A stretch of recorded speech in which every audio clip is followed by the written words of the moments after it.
খোদা ভীতি আর ইশকে মুস্তাফা, ইলম ও আমল শুদ্ধির প্রচেষ্টা, শরিয়ত তরিকাতের চিন্তাধারা, এসবের সমষ্টি মদনী মুযাকারা।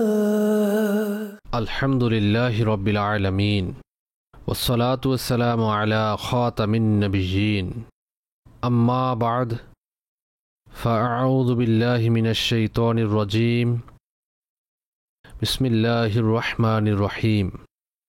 আসসালাতু ওয়াসসালামু আলাইকা ইয়া রাসূলুল্লাহ ওয়া আলা আলিকা ওয়া আসহাবিকা ইয়া হাবিবাল্লাহ। আসসালাতু ওয়াসসালামু আলাইকা ইয়া নবিয়াল্লাহ ওয়া আলা আলিকা ওয়া আসহাবিকা ইয়া নূরাল্লাহ।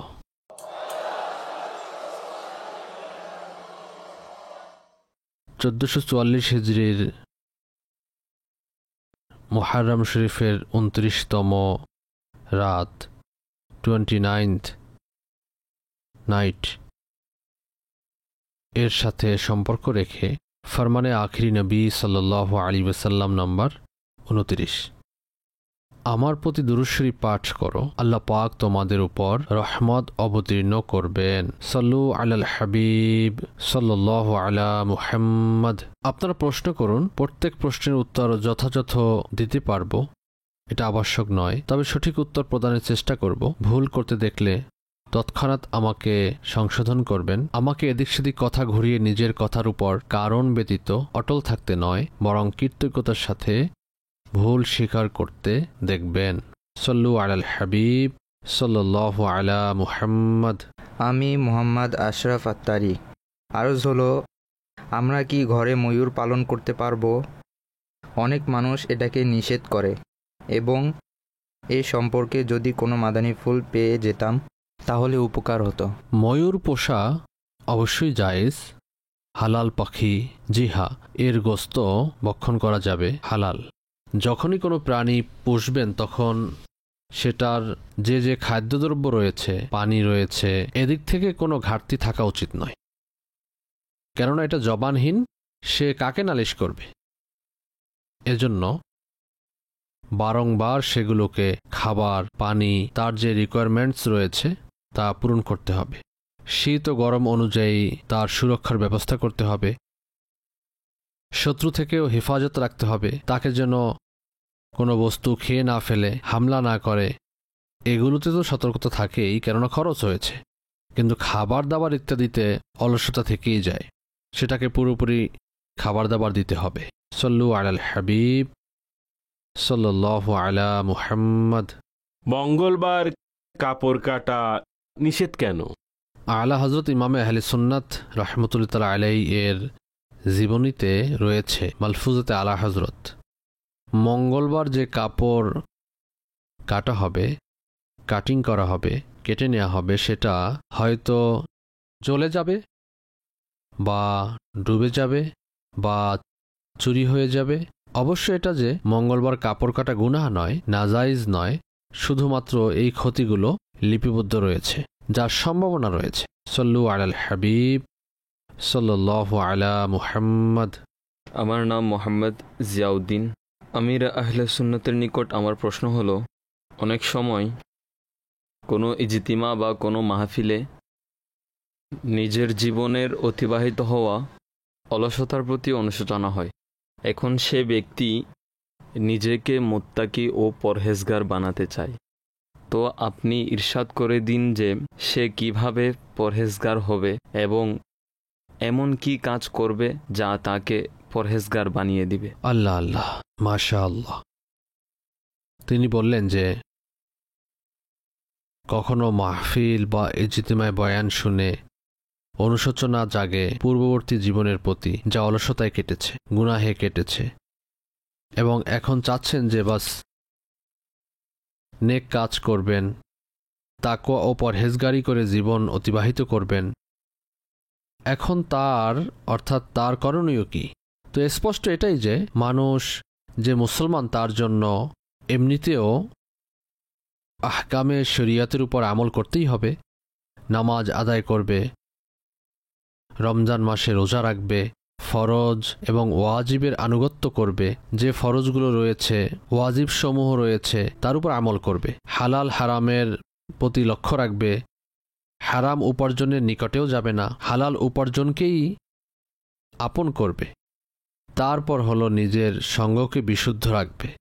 পূর্বে যে সঙ্গ ছিল উদাসীনদের সাথে বা গুনাহে ভরা সঙ্গ ছিল, যেমন আজকালকার অধিকাংশ সঙ্গ এমনই হয়ে থাকে বর্তমানে। দোস্ত মানেই হলো ঘুষি মারা, গালি দেয়া, গীবত করা, একে অন্যের বিপরীত বলা, অর্থাৎ কিছু না কিছু সর্বদা তারা করতেই থাকে, যা অধিকাংশ ক্ষেত্রে শরীয়ত সম্মত হয় না। তো এমন সংস্পর্শ তো বদলানো অনেক দরকার, তা না হলে তাকওয়া।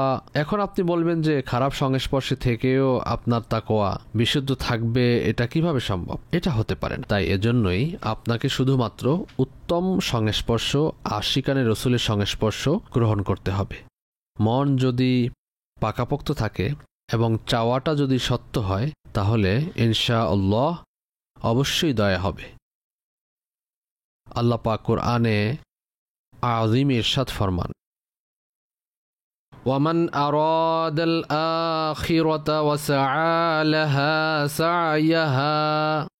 সা'য়াহা ওয়া হুয়া মুমিনুন ফাউলাইকা কানা সা'য়ুহুম মাশকুরা।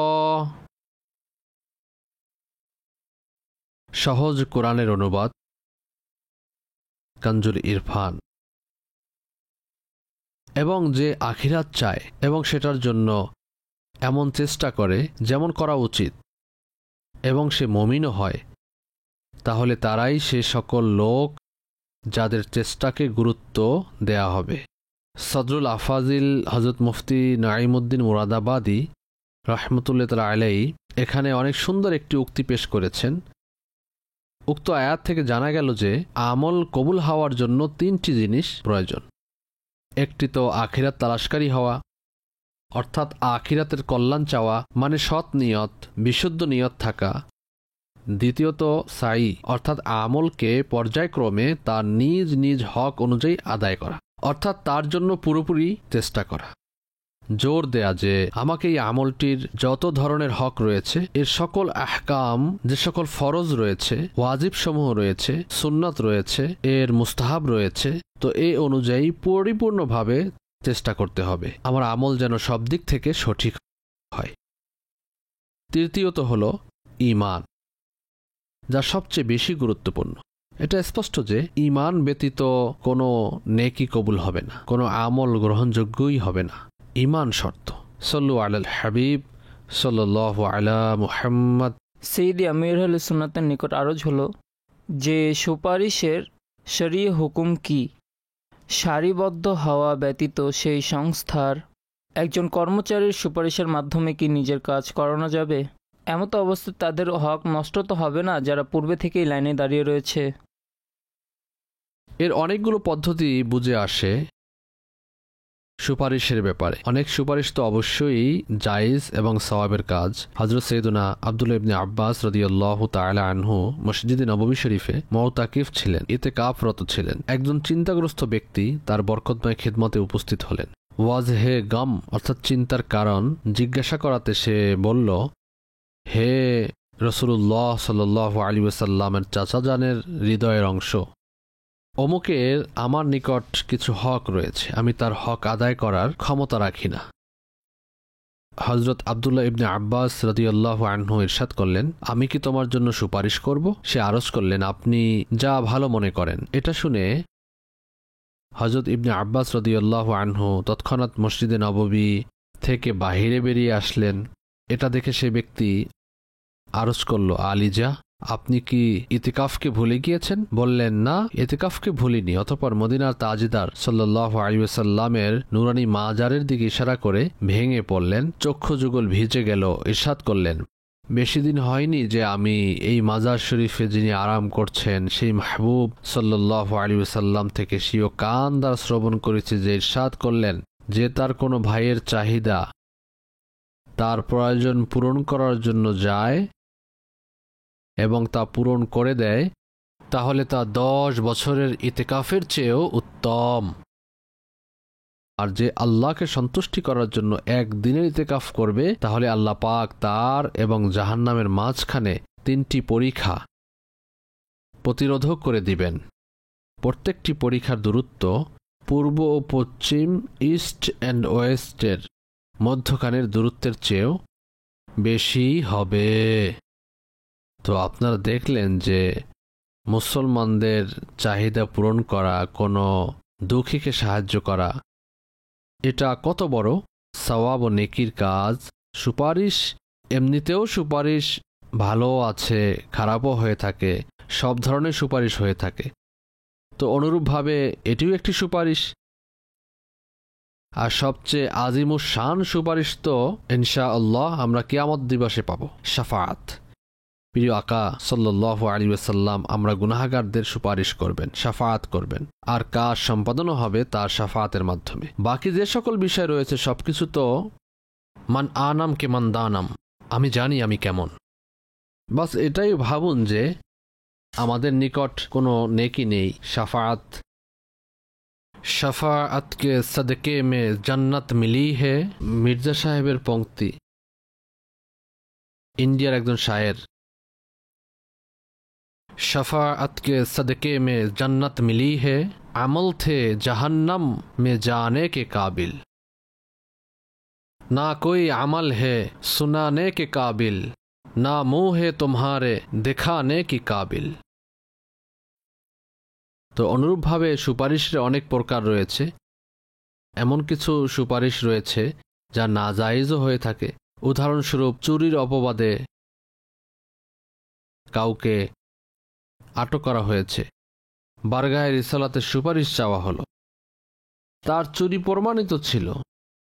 কিছুটা এরকম ফরমালেন যে প্রিয় নবী সাল্লাল্লাহু আলাইহি সাল্লামের নম্রতায় আমার সাহস হয় না যে এই বাক্য যা ইরশাদ করা হয়েছে সেটা বলার, যে এর জায়গায় যদি অমুক হতো বা থাকতো তাহলে আমি তাকেও শাস্তির আদেশ দিতাম তার জন্য। এটা আমি উজ্জ্ববাক্য দ্বারা বলেছি। সুতরাং নাজায়েজ যে সুপারিশ রয়েছে তা কবুল করা হবে না। আচ্ছা, অনেকের মধ্যেও সুপারিশ হয়ে থাকে কিছুটা এরকম যে যদি কেউ সুপারিশ করে দেয় তাহলে বেচারার কাজটি হয়ে যাবে, মাঝে নয়। এটা নেকিময় সুপারিশ, যা আমরা এখনই হযরত আব্দুল ইবনে আব্বাস রাদিয়াল্লাহু আনহুর রিওয়ায়াত শুনলাম। সাল্লু আলাল হাবিব সাল্লাল্লাহু তাআলা আলা মুহাম্মদ। শুয়ে ওজিফা পাঠ করা কেমন? পা গুটিয়ে, শুয়ে শুয়ে পা গুটিয়ে পড়াতে কোনো সমস্যা নেই। শুয়ে পা লম্বা করে পড়া, যে কোনো দুরূদ শরীফ, কালিমা বা যে কোনো কিছু পড়া আদবের পরিপন্থী। সাল্লু আলাল হাবিব সাল্লাল্লাহু আলা মুহাম্মদ। একটি প্রশ্ন এসেছে যে চাকরিতে প্রমোশন হাসিল করতে চান, তো এমন কোনো ওজিফা বলে দিন যে যেন চাকরিতে প্রমোশন হয়ে যায়। বিশেষ করে জুমার দিন আসরের নামাজের পর সেই জায়গাতেই বসে ইয়া আল্লাহ, ইয়া রহমান, ইয়া রহিম ধারাবাহিকভাবে পড়তে থাকুন, পড়তে থাকুন, পড়তে থাকুন। শুরু ও শেষে মাঝখানে দুরূদ শরীফ পাঠ করে নিন। যখন সূর্য ডোবা নিশ্চিত হয়ে যাবে তখন নিজের যে কোনো জায়েজ চাহিদার জন্য, জায়েজ প্রয়োজনের জন্য দোয়া করুন, ইনশাআল্লাহ পূরণ হবে। সাল্লু আলাল হাবিব সাল্লাল্লাহু আলা মুহাম্মদ। আরও একটি প্রশ্ন এসেছে যে খালু থেকে কি পর্দা করতে হবে? জি হ্যাঁ। কিছু মহিলা মাথায় ওড়না দেওয়া ব্যতীত অজু করে, এরকম করা কি সঠিক হবে? যদি কোনো নামহরিমের দৃষ্টি না পড়ে, অর্থাৎ বেপর্দাময় কোনো পরিস্থিতি না থাকে, তাহলে কোনো সমস্যা নেই। তাছাড়া আজকালকার যে ওড়না হয়ে থাকে সেগুলো দ্বারা কিসের পর্দা হয়? নামহরিমের সামনে যদি অজুর প্রয়োজন পড়ে তাহলে তো নিজের সম্পূর্ণ অঙ্গ এমনভাবে গোপন থাকবে যে তাতে যেন কোনোভাবেই বেপর্দা না হয়, এমনকি চুলও যেন নামহরিম না দেখতে পায়, এদিকে সতর্ক থাকতে হবে। সাল্লু আলাল হাবিব সাল্লাল্লাহু আলা মুহাম্মদ। আমির আহলে সুন্নাতের দরবারে আরও একটি প্রশ্ন হলো যে নিজের ভিতর থেকে ডর ও ভয় কিভাবে দূরীভূত করা যেতে পারে? বা কিভাবে বাড়ানো যাবে? উভয় পদ্ধতি রয়েছে। আল্লাহ পাকের ভয়, আল্লাহ পাকের ডর, আল্লাহ করুন আমাদের অন্তরে বানিয়ে নেয় ঘর। আমরা বর্তমানে এত বেশি গুনাহের মধ্যে পড়ে রয়েছি যে যদি আল্লাহ পাকের ভয় আমাদের সত্যিকার অর্থে অর্জিত হয়ে যায় তাহলে আমরা নেককার হতে পারবো, সৎ হতে পারবো। একে তো হলো এই ভয়, ঠিক আছে। দ্বিতীয়টি হলো যে অহেতুক ভয়, সন্দিহানা ভয়, মেরে ফেলবে, শেষ করে দিবে, ছিনিয়ে নিবে, কিছু করে ফেলবে, এটা করে ফেলবে, এমতো অবস্থায় যে ভয় তৈরি হয় তখন ইয়া রাউফু ইয়া রাউফু ইয়া রাউফু পাঠ করা শুরু করুন। আল্লাহ চাহে তো প্রশান্তি অর্জিত হবে। সাল্লু আলাল হাবিব সাল্লাল্লাহু আলা মুহাম্মদ। গুনাহের প্রতি ঘৃণা তৈরি হবে এমন কোনো ওজিফা বলে দিন। চলতে ফিরতে উঠতে বসতে ইয়া খবিরু ইয়া খবিরু ইয়া খবিরু পড়ার অভ্যাস তৈরি করে নিন। ইনশাআল্লাহ গুনাহে ঘৃণা তৈরি হবে, নেকির প্রতি আগ্রহ সৃষ্টি হবে। হুজুর, যারা বলেন যে সমাধান ইরশাদ করে দিন, এখন আমরা সমাধান তালাশ তো করি, কিন্তু এমন কোনো মাধ্যম কি আছে যে আমরা নিজেরাই কাদায় চলা শুরু করলাম, জলাভূমিতে নেমে পড়লাম আর বলবো যে কাপড়ও পরিষ্কার হয়ে যাবে? তো এই যে সমাধান চেয়ে থাকেন সেটার ব্যাপারেও যদি কোনো... এটা স্পষ্ট যে সত্যিকারে তওবা করতে হবে, আর যদি আমরা গভীরে যাই তাহলে এতে অনেক কিছু রয়েছে, তওবা, সংশোধন ইত্যাদি। নিজেই, অর্থাৎ এটা বাস্তব যে যদি কাদায় নামেন তাহলে কিভাবে বাঁচবেন। একবার একজন ওজিরের সাথে কথা হচ্ছিল, অনুরূপ কোনো আলোচনা হচ্ছিল। আমি বললাম, ভাই আপনি এখন যেই ফিল্ডে, যেই পথে রয়েছেন, পথ অবশ্য হয়ে যায়, এখন যদি সে নর্দমার পানিতে ডুব দিতে থাকে আর বলে যে আমার কাপড়ে দাগ টাগ না পাকি কোনো কিছু না লাগুক, তাহলে আমার নিকটে এটার কোনো সমাধান নেই। অনুরূপভাবে স্পষ্ট যে যখন কেউ অন্যায় অত্যাচারের ভূমিকম্প চালাবে বা অন্যায় অত্যাচারের ভূমিকম্প যে চালায় তার অংশ হবে, এখন সে যদি বলে আমি যদি পরহেজগার হয়ে যেতাম, আমার তাকওয়া অর্জিত হয়ে যেত, তাহলে কিভাবে সম্ভব? কিছু পেতে হলে কিছু দিতে হবে, বা এটাকে সামলাও যেটার উপর রয়েছ। জাহান্নামের রাস্তা বিদ্যমান, যদি না হয় জান্নাতের রাস্তা চাও, যেখানে মদিনা, তাহলে এই সকল রাস্তা পরিবর্তন করতে হবে, একদম বিপরীতে গিয়ার দিতে হবে। সুতরাং চেষ্টা তো করতেই হবে। শুধুমাত্র একটি বাক্য আবৃত্তি করাতেই এই আবৃত্তিটাই বা কে করে, শুধু জিজ্ঞাসাই করা হয়, করে কে?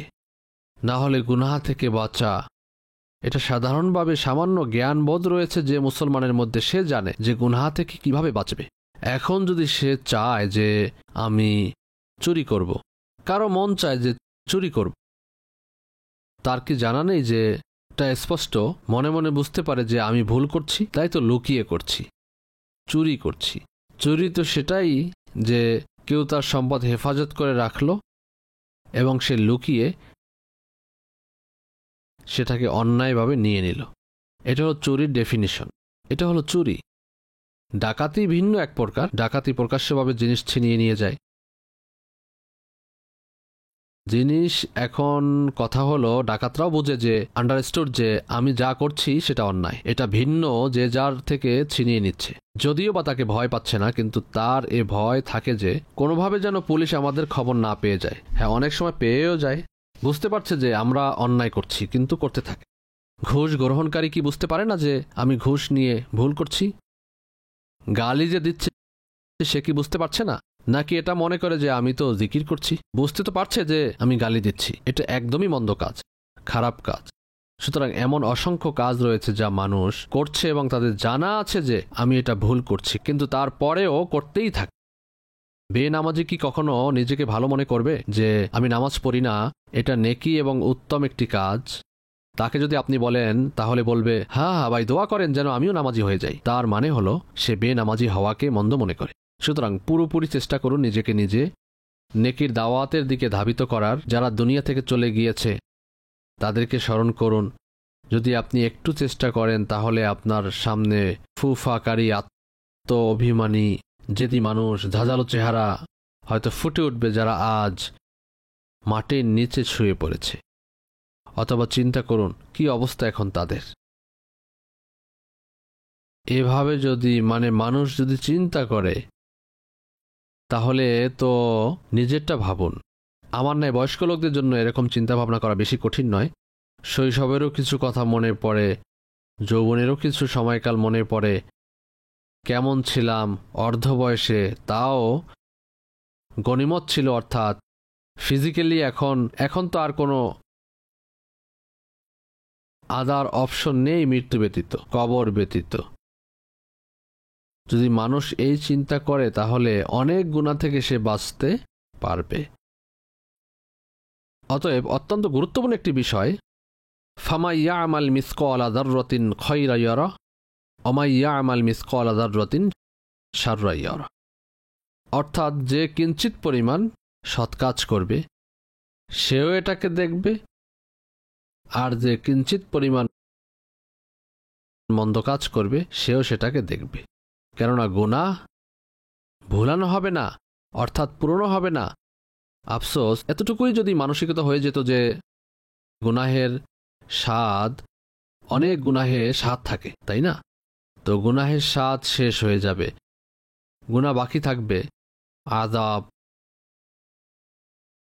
নেকিতে যে ক্লেশ কষ্ট তৈরি হয় তাতে অনেক সময় আমরা চুপসে যাই, কিন্তু এই যে কষ্ট ক্লেশ নেকিতে হয়, অবশ্য সেটারও অন্ত হয়ে যাবে, শেষ হয়ে যাবে, নেকি অবশিষ্ট থাকবে। আর সেটার গুরুত্ব কিয়ামতে সেই সময় হবে যখন একটি নেকিও যদি কম হয় তাহলে না মা দিবে না বাবা দিবে, একটি নেকি চাইতে গেলে না ছেলে দিবে না মেয়ে, প্রত্যেকেই বলবে আজ আমার নেকির প্রয়োজন তোমার চেয়ে বেশি। অনুরূপভাবে যদি মানুষ মাইন্ড সেট করে নেয় যে তাহলে হতে পারে গুনাহ থেকে বাঁচার মাধ্যম হবে এবং তারা নেককার হবে, চেষ্টা করুন, ভালো চিন্তা ভাবনা করুন এবং ভালো সংস্পর্শে থাকুন। আপনি দাওয়াত ইসলামীর দ্বীনি কাফিলায় সফর করুন, নেক আমলের রিসালা যা মাকতাবাতুল মদিনায় রয়েছে বা ওয়েবসাইট থেকে ডাউনলোড করে সেটা দেখুন এবং সেটা অনুযায়ী আমল করুন। নিজের আমলের হিসাব করে দৈনিক খালি ঘর পূরণ করুন। আল্লাহ চাহে তো আপনার যদি একাগ্রতা থাকে তাহলে আপনি মুত্তাকি ও পরহেজগার হয়ে যাবেন এবং গুনাহ থেকে জীবন মুক্ত পাবেন ইনশাআল্লাহ। বাস চেষ্টা থাকতে হবে। আসসায়ু মিন্নি ওয়াল ইতমামু মিনাল্লাহ। সারাংশ হলো আমার পক্ষ থেকে চেষ্টা করব, পূরণ করবেন আল্লাহ। যখন আমরা ইনশাআল্লাহ পা ফেলবো তখনই আমরা গন্তব্যে পৌঁছতে পারবো, তাই না? আমরা চেষ্টাই করব না, গাছের নিচে আছি, ফল অনেক সুস্বাদু, ফল ঝুলছে, জিভে জল আসছে, এটা বাস আমি খেতে পারতাম, একদম আমার মুখে চলে আসুক যে কোনোভাবে। আপনি মুখ হা করে দাঁড়িয়ে রয়েছেন, আপনার মুখে ফল আসবে না, সেটাকে পেতে হলে কিছু তো করতেই হবে, তাই না? সেই ফলকে, তবেই না ফল আপনার হাতে আসবে আর আপনি সেটাকে খেতে পারবেন। সল্লু আলাল হাবিব সাল্লাল্লাহু আলা মুহাম্মদ। হজ ও উমরা আদায় করার পর প্রত্যাবর্তনের সময় এহরামকে কি করা উচিত? নাকি তোয়ালে বা জিনিসপত্র পরিষ্কার ইত্যাদি করার জন্য ব্যবহার করা যাবে? মাশাআল্লাহ। যদি ইশক ও আদবের কথা বলি তাহলে তো ইহরাম সম্মানের যোগ্য, কেননা এতে মক্কা মদিনার বাতাস চুমু খেয়েছে বা এটা মদিনার গলি ঘুরে এসেছে, তাই না? মক্কা শরীফে যখন হাজি হজের পর যখন মদিনায় যান তখন সমস্ত মালামাল মদিনা শরীফে নিয়ে যান, তাতে ইহরামও থাকে। অনেকে যদি পূর্বেই চলে যান তাহলে তো তিনি সেখান থেকে ইহরাম মদিনাতে ইয়েবা থেকে পরিধান করে আসেন। তো এভাবেই ইহরাম একটি ইবাদতে ব্যবহৃত হয়েছে, একটি গুরুত্বপূর্ণ ইবাদতে ব্যবহার হয়েছে। তো উদ্দেশ্য এটাই যে মনে হয় এজন্যই এটা সম্মানিত মনে হয়ে গিয়েছে। এটাকে ওই জায়গায় ব্যবহার করবেন না যাতে বেয়াদবি হয়। তোয়ালে যদি কেউ বানায় তাহলে তাকে গুনাহগার বলা হবে না, তার সম্পদ, তার কাপড়, এটাকে ফেলে দেওয়া এটাও সঠিক নয়। যদি বলেন নদী ভাসিয়ে দিব, ঠান্ডা করে দিব, তো এটাও তো সম্পদ। তো সম্পদকে এভাবে অহেতুক নদীতে ভাসিয়ে দেয়া এটাও সঠিক নয়। এটা তো মাশাআল্লাহ প্রশ্নকারী প্রশ্ন করেছেন, আল্লাহ তাকে বারাকাত দান করুন। আমার এই চোখ দেখেছে যে হজের পর আল্লাহ আল্লাহ আল্লাহ, লাখো মানুষ কোটি টাকার হেরাম পুটলি বেঁধে বিনষ্ট করে থাকেন। এই চোখ দেখেছে সম্পূর্ণ কাফেলার বড় বড় পুটলি বানিয়ে ইহরামের, সিঙ্গেল ডাবল সব আমি স্বীয় চোখ দ্বারা দেখেছি। কি বলবো, কোনো চিন্তাই নেই, ধারণাই নেই সেদিকে। এমনিতেও তো এটা একটা সম্পদ, এভাবে নষ্ট করা হচ্ছে। যদিও আদবের চিন্তা নাও থাকে, তাও তো স্পষ্ট যে এটা ব্যবহারযোগ্য কাপড় না। এটা যারা সৌভাগ্যবান রয়েছেন, আদববান রয়েছেন, তারা তো এটাকে নিজের কাফনের জন্য রেখে দেন। আরে ভাই, এটা তো মদিনা শরীফের গলিসমূহ ঘুরে এসেছে, তাই না? আর এতে কিছু না কিছু আবে জমজম শরীফের প্রভাব তো থাকবেই। আবে জমজম পান করতে, আবে জমজম পান করার পর দাঁড়িয়ে দাঁড়িয়ে পান করা, কাবার দিকে মুখ করে পান করা হয়, এরপর শরীরে ঢালা হয়। মানুষ শরীরে ঢালে না, কিন্তু ঢালা যায়। আমি অনেকবার ঢেলেছি, শরীরে ঢেলেছি। তার সম্পূর্ণটাই বরকতময়। যখন ইহরাম অবস্থায় পান করবে, তখন ইহরামকেও আবে জমজম শরীফ, এটা সঠিক যে সেটাকেও বরকতময় করে দিবে। তো এভাবেই ইহরামের এক একটি সুতাও বরকতময়। আমি আমার কথা বলবো যে অনেকবার এমন হয়েছে, আমার যে ইহরাম রয়েছে এখান থেকেই যখন নিয়ে যেতাম, সেটার যখন কোনো সুতা খুলে যেত, চেষ্টা করতাম সেটাকে এটা নয় আমার সাথে রেখে দিতাম। এই পুরো ইহরাম এসেছে মক্কা মদিনার জন্য, এখন বেচারা এই সুতো বিক্ষুব্ধ হয়ে আলাদা হয়ে গিয়েছে, এটাকে ফেলে দিব? না না, তুমিও সাথে চলো। সেই সুতাকে সাথে নিয়ে যাবেন বা কাউকে দিয়ে দিবেন যে হাজির সাথে রয়েছেন, যে ভাই এটাকে মদিনার হাওয়ায় উড়িয়ে দিবেন, যাও। এরকম আরও জিনিস রয়েছে, আমার সাথে এমনটি ঘটেছে। যদি কোনো জিনিস আমার সাথে মক্কা মদিনার জন্য, যে ভাই এটাকে নিয়ে যাবেন, উদাহরণস্বরূপ এই পেয়ালা, এটার কিছু অংশ ভেঙে গেল, এখন মদিনায় যাচ্ছিল আমার সাথে, এই টুকরোটিকেও এখানে একা ছেড়ে যাবেন না, এটাকেও মদিনায় নিয়ে যাব, সেখানে তার নিজ স্থানে রেখে দেব।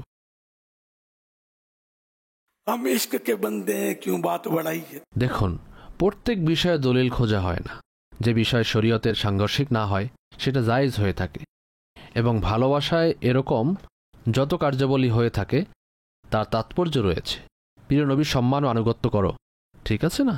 এটা তো কোরআনে কারিমের মুফাসসিরগণ লিখেছেন যে সম্মানসূচক যেই নতুন পদ্ধতি উদ্ভাবন হয়েছে, পরবর্তীতে উদ্ভাবন হতে থাকবে, কিন্তু তার শরীয়তের পরিপন্থী নয়, শরীয়ত মোতাবেক হলে সেটাও এই আয়াতের অন্তর্ভুক্ত হবে। আমরা মদিনাকে কেন সম্মান করি ভাই? আমার বাবা থাকেন, মা থাকেন, এজন্য তো না। আমাদের প্রিয় নবী সাল্লাল্লাহু আলাইহি ওয়াসাল্লাম, মদিনা তো এজন্যই প্রিয়। তো এর যতই আদব করবেন তা কম হয়ে যাবে। এখন সম্পূর্ণ ইহরামটাই ফেলে দেয়া, না না, এমনটা হতে পারে না, কিছুতেই হতে পারে না।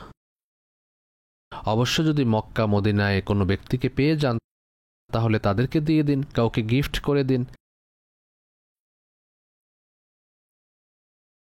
আল্লাহ করুন আমরা আদববান হয়ে যাই, আদবে আউলিয়া। সাল্লু আলাল হাবিব সাল্লাল্লাহু আলা মুহাম্মদ। আমার আমির আহলে সুন্নাতের নিকট প্রশ্ন হলো যে বৃষ্টির কারণে যদি কোথাও কোনো কবর খুলে যায়, তাহলে সেটাকে কিভাবে ঠিক করা যেতে পারে? হ্যাঁ, সেটার যেদিকে ভেঙে গিয়েছে, ধসে পড়েছে, গর্ত হয়ে গিয়েছে বা ফাটল দিয়েছে, ফাঁকা হয়ে গিয়েছে, সেটার ভিতরে দেখা যাবে না। একে পরীক্ষা করতে মন খুব দেখতে চাইবে, দেখা যাবে না। এটা আল্লাহর হেফাজত, এটাকে বাস শুধু বন্ধ করার আদেশ রয়েছে, মাটি ইত্যাদি দিয়ে সেটাকে বন্ধ করে দিন। কথায় কথায় মানুষ কবর খুলে ফেলে, এটার অনুমতি নেই। খোঁড়ার জন্য এমনটা যে হয়তো কেউ কারো জায়গায় তার অনুমতি ব্যতীত মুর্দা দাফন করে ফেলেছে, এখন সে নিজের জায়গা থেকে সেই মুর্দাকে বের করাতে পারবে। উত্তম হলো বের না করা, বের করাতে পারবে, এর অনুমতি রয়েছে। বা তার সাথে কোনো সম্পদ দাফন হয়ে গিয়েছে, তাহলে সেই সম্পদ বের করার জন্য খোঁড়া যেতে পারে। এ ধরনের প্রয়োজনবশত কবর খোলা যেতে পারে। তাছাড়া যেগুলো বৃষ্টি ধসে গিয়েছে, কবর ভেঙে গিয়েছে বা কাফন দেখা যাচ্ছে, তাই এটাকে সরাও, তাহলে শরঈভাবে এটা জায়েজ হবে না। মানুষ করে থাকে এমন করে থাকলে গুনাহগার হবে। ঠিক আছে, মাদানী বাহার ফুটে উঠেছে, শরীর অক্ষত আছে, সেটা তার নিজ জায়গায়, কিন্তু শরঈভাবে তারা যা করছে এটা গুনাহের কাজ। এজন্য যখনই এমন পরিস্থিতি হবে এর মাসআলা তো আমি বলেই দিলাম যে কি কারণে কবর। সুতরাং ওলামাদের শরণাপন্ন হওয়া উচিত। সব মসজিদের ইমাম মুফতি নন, শুধু মুফতি ইসলাম যিনি হবেন, প্রকৃত মুফতি ইসলাম। তারপরও আমি অনেকবার বলেছি যে স্টেজের বক্তা সেটা অন্য বিষয়, নামের সাথে মুফতি লেখা থাকে, ঠিক আছে হতে পারেন মুফতি সাহেব, কিন্তু অভিজ্ঞতার ঘাটতি থাকে। রাত জেগে দিনের বেলায় সে দারুল ইফতায় জানি না কতটুকু শ্রম দেন, যার কাজই হলো ফতোয়া দেয়া এবং শিক্ষক হন, ছাত্রদের পড়াতে থাকেন, রাত দিন কল আল্লাহু ওয়া কল আর রসুল যিনি আবৃত্তি করতে থাকেন, তিনিই প্রকৃত মুফতি। তাকে জিজ্ঞাসা করা উচিত। এটা আমি আপনাদেরকে এমন পরামর্শ দিচ্ছি যা ইনশাআল্লাহ আপনার কাজে আসবে। তাছাড়া আমি সত্যি বলছি যে এমন অনেক মানুষ রয়েছে যাদের বড় বড় নাম, যারা ব্রেনের জোরে টিকে আছেন, কখনো বয়ানে মাসআলা বর্ণনা করে থাকেন, তখন তারা মাসআলা বানান, নিজেরা মাসআলা বানিয়ে থাকেন। অনেক সময় তারা এত ভুল বলেন যে আমি করব কি বুঝতেও পারি না, আমার রফা দফা না করে দেয়। আমার কথা আপনাদের বুঝে আসবে না। আমাকে বলতে পারেন যে নিজেকে আমি কি মনে করি। না, আমি আমাকে গুনাহগার বান্দা মনে করি। আলিমদের নালাইন মস্তকে উঠিয়েছি, সেটার বরকতেই বাকি আমি স্বয়ং আপনাদের সামনেই আছি। শরঈ মাসআলা, ফিকহ শাস্ত্র, এটা সহজ নয়। সর্বোত্তম ইলম এটাও স্মরণ রাখবেন। যত শাস্ত্র রয়েছে, তাফসীর, হাদিস, বহু সংখ্যক ইলম রয়েছে, তো ফিকহের ইলম এটা শ্রেষ্ঠ ইলম সবার চেয়ে, আর সবচেয়ে কঠিন ইলম। এবং আলা হযরত রাহমাতুল্লাহ আলাইহি তো এর ব্যাপারে এতটুকু পর্যন্ত লিখেছেন যে বাস যাকে আল্লাহ তৌফিক দিয়েছেন, যাকে দয়া করা হয়েছে, তারই ফিকহের ইলম অর্জিত হয়েছে। তাছাড়া এটা সবার কাজ নয়। এটা আমাদের আলহামদুলিল্লাহ আমাদের দাওয়াত ইসলামীর দারুল ইফতা আহলে সুন্নাত নামে শাখাও রয়েছে। আল্লাহ পাকের দয়ায় আমি এই পরামর্শই দিব যে যদি এমন কোনো পরিস্থিতি হয় কবর খুঁড়তে মন চায় আপনার, তাহলে তাদের সাথে একটু পরামর্শ করে নিন। যদি তারা নিষেধ করেন তাহলে নিজের দলিল ফলাবেন না। আলিমদের সামনে নিজের দলিল প্রদান করা নিজের মূর্খতাকে প্রকাশ করা ছাড়া কিছুই নয়। এমন অনেকেই থাকে যে আমরা তাদের সাথে কি পরামর্শ করব যে এটা এভাবে তারা সব কিছু জানে। আলিম জ্ঞান সম্পন্ন হয় বা আলিমা দর্সে নিজামের সনদ নয়। আলা হজরত বলেন যে সনদ কোনো কিছুই নয়, আলিম হওয়া উচিত। আলিম হবে ইলম দ্বারা, সনদ দ্বারা নয়। সাহাবাই কেরামদের নিকট কিসের সনদ ছিল? তাদের নিকট যে সনদ ছিল মাহবুব ইলাহির সংস্পর্শ, সেই সনদ কার নিকট আছে? হ্যাঁ, সুতরাং এটাই যে আলিম যারা হয় তারা জ্ঞান সম্পন্ন হয়। সবাই আলিম হতে পারেন না। ইলিম সম্পন্ন আর মুফতি অধিক ইলিম সম্পন্ন। মুফতি যিনি হয়ে থাকেন তার মস্তিষ্কে লাখো কোটি ভার বহন করেন। এটা আমি পড়িনি, কিন্তু আমার অভিজ্ঞতা দ্বারা উপস্থাপন করছি। আমার অভিজ্ঞতায় বলছি, তারা বহু জ্ঞান সম্পন্ন হন যারা মুফতি হন। বুজুর্গদের উক্তিও রয়েছে। মাসনাবী শরীফে একটি পংক্তি আছে যে আলিমের সামনে যদি যাও তাহলে জবানকে সামনে রেখো, অলিদের সামনে গেলে অন্তরকে সামনে রেখো। এটা বাস্তব কথা যে আলিমের সামনে গেলে জবান সামনে রেখো। যাই বলেন না কেন, বলার পর সেটার হাজার ব্যাখ্যা হবে, কিন্তু যদি আপনি কোনো হিংস্রবাদী হন বা হিংস্রের প্রতীক, তাহলে হতে পারে আপনার হিংস্রতা থেকে বাঁচার জন্য সেই আলিম চুপ হয়ে যাবেন, কথা বাড়াবেন না। হ্যাঁ, যদি আলিমের রব্বানি হয় তাহলে আপনার কথায় কথায় সায় দিবেন না। যদি চাটুকার হয়ে থাকে আপনার কথায় সায় দিয়ে আপনি ডুবন্তকে আর একটি ধাক্কা দিয়ে ডুবিয়ে দিবে আর আপনি ডুবে যাবেন।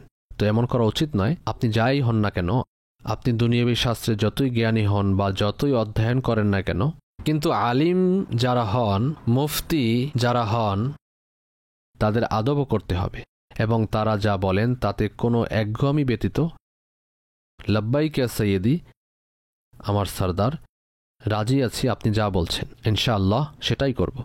এতেই আমাদের দুনিয়া ও আখিরাতের কল্যাণ রয়েছে।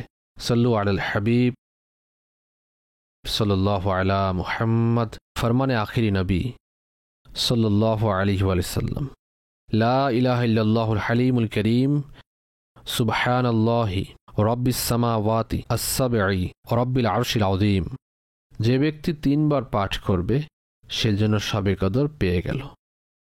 আসুন একসাথে পাঠ করি, লা ইলাহা ইল্লাল্লাহু আল হালিমুল কারীম, সুবহানাল্লাহি রব্বিস সামাওয়াতি আস-সাবঈ রব্বিল আরশিল আযীম লা ইলাহা ইল্লাল্লাহু আল হালিমুল কারীম সুবহানাল্লাহি রব্বিস সামাওয়াতি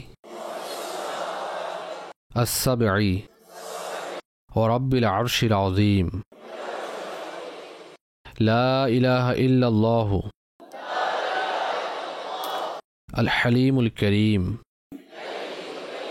সুবহানাল্লাহি রব্বিস সামাওয়াতি আস-সাবঈ রব্বিল আরশিল আযীম সাল্লু আলাল হাবিব সাল্লাল্লাহু আলা মুহাম্মদ। হযরত সৈয়দুনা আব্দুল্লাহ ইবনে আমর বিন আস রাদিয়াল্লাহু তাআলা আনহু ইরশাদ করেন, যে ব্যক্তি এই দোয়া কোনো বৈঠক থেকে ওঠার সময় 3 বার পাঠ করে নেবে তার ভুল ত্রুটি ক্ষমা করে দেওয়া হবে। আর যদি কোনো উত্তম বৈঠকে জিকিরের বৈঠকে পাঠ করে তাহলে তার জন্য মঙ্গল অর্থাৎ কল্যাণের উপর মোহর লাগিয়ে দেওয়া হবে। আসুন একসাথে পাঠ করি। সুবহানাকাল্লাহুম্মা ওয়া বিহামদিকা লা ইলাহা ইল্লা আনতা আস্তাগফিরুকা ওয়া আতুবু ইলাইক। সুবহানাকাল্লাহুম্মা ওয়া বিহামদিকা লা ইলাহা ইল্লা আনতা আস্তাগফিরুকা ওয়া আতুবু ইলাইক। সুবহানাকাল্লাহুম্মা ওয়া বিহামদিকা লা ইলাহা ইল্লা আনতা আস্তাগফিরুকা ওয়া আতুবু ইলাইক। সাল্লু আলাল হাবিব সাল্লাল্লাহু তাআলা আলা মুহাম্মদ। खुदा भीति यार इश्के मुस्ताफा इल्मो আমল শুদ্ধির প্রচেষ্টা শরীয়ত তরিকাতের চিন্তাধারা এসবের সমষ্টি মদনী মুজাকরা।